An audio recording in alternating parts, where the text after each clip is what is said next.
और वक्त है बग्गा साहब से मुलाकात करने का। आइए बग्गा साहब से समझे जो कुछ भी डेवलपमेंट होते दिख रहे हैं अंतर्राष्ट्रीय बाजारों में, उसके क्या मायने हैं। अमेरिका में कुछ बेहतरीन तो नहीं कहूंगा, कुछ दमदार आंकड़े आए, उन पर बात करें उससे पहले एक अपडेट तो रशिया और यूक्रेन वाला ही लेना चाहिए। सर, जो कुछ भी पोस्चरिंग रशिया की तरफ से हो रही है कि इनके पास बायोलॉजिकल वेपन्स हैं, और यूक्रेन कह रहा है कि आप कम से कम 24 घंटे का सीज फायर तो करिए, युद्ध विराम तो करिए, क्या समझा जाए सर? मामला लंबा खींचेगा? क्या पूरा असेसमेंट आपका बन रहा है युद्ध वाली सिचुएशन पर?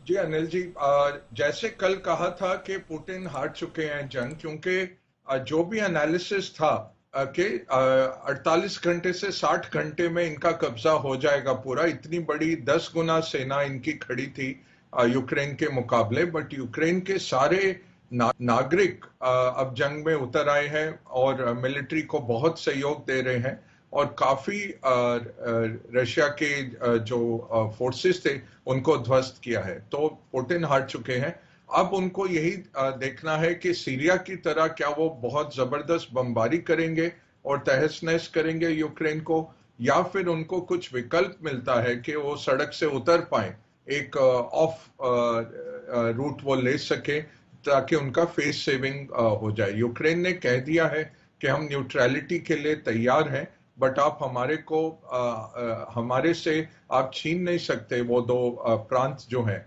रशिया भाषी जो प्रांत हैं, वो हम नहीं मानेंगे। क्योंकि वो अगर कोई सरकार करती है, वो ऐसा है कि भारत की कोई सरकार मान ले कि पीओके पाकिस्तान का अंग है, वो सरकार ओवरनाइट गिर जाती है। अडवाणी जी ने भी ये बहुत 20-25 साल पहले कहा था। तो ये यूक्रेन सरकार कह रही है जो हम कर सकते हैं वो करने को तैयार है, पहले आप युद्ध विराम करिए।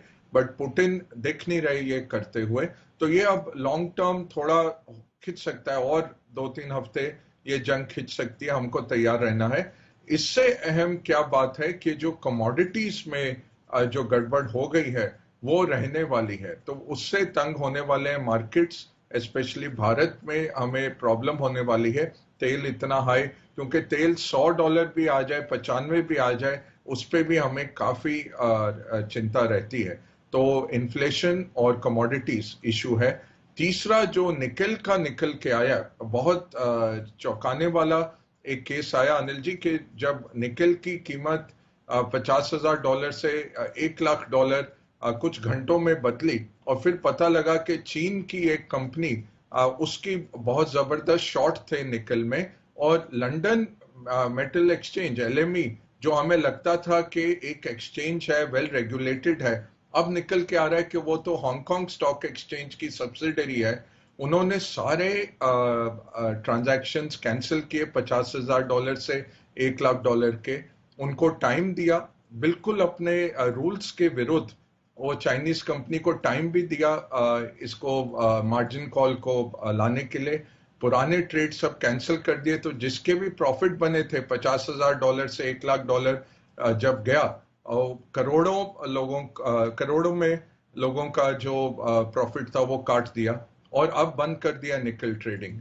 इससे बहुत चिंता है अनिल जी। अगर इस तरह से रेगुलेटरी कैप्चर चाइना कर रहा है, तो आप क्या कमोडिटीज ट्रेडिंग कर रहे हैं, और आप किस मार्केट के ऊपर आप अपना भरोसा रखेंगे? तो ये तो मुझे लगता है यूके सरकार को मूव करना चाहिए, खारिज करना चाहिए हांगकांग स्टॉक एक्सचेंज का ओनरशिप, क्योंकि उसके थ्रू चाइनीज ओनरशिप है ये LME का। और अगर इस तरह से एक क्लाइंट को बचाने के लिए इस तरह से ट्रेड कैंसिल किए जा सकते हैं, तो फिर ये मार्केट कुछ है ही नहीं, कमोडिटी मार्केट तो खत्म है। फिर ये कोई रेगुलेशन वहां पे नहीं चल रही। तो ये चेतावनी मैं देना चाहूंगा, और ऐसी चीजें जब होती हैं तो मार्केट आगे नहीं बढ़ता है, रिस्क ऑफ हो जाता है। ये और निकल के आएगी ये बात, और रिस्क ऑफ होगा।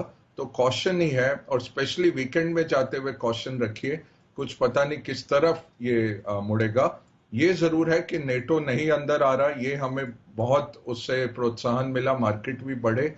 बट कमोडिटीज जब तक रिजॉल्व नहीं होते तब तक हमें चिंता रखनी है। तो ये मार्केट कहीं भाग नहीं रहा है, जल्दबाजी में मत कूदिएगा इस मार्केट में, यही चेतावनी दूंगा।